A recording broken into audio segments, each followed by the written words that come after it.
सट्टेबाजाचा पोलिसावर हल्ला. सविस्तर वृत्त असे की रविवारी दुपारी धुळे येथे पोलिसाची लाचारी उघडकीस आली. सट्टेबाज सोपान पाटील नामक या व्यक्तीने दिवसाढवळ्या ट्रॅफिक पोलिसांना बेदम मारहाण केली.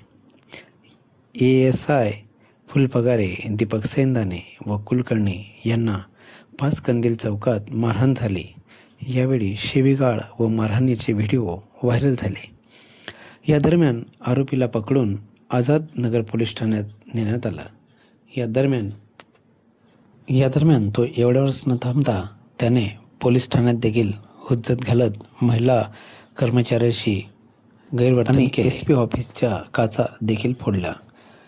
जर पोलिसांची अशी परिस्थिती असेल तर सामान्य माणसाने कुणाकडे बघावं असा प्रश्न जनसामान्यांमध्ये उपस्थित होत आहे.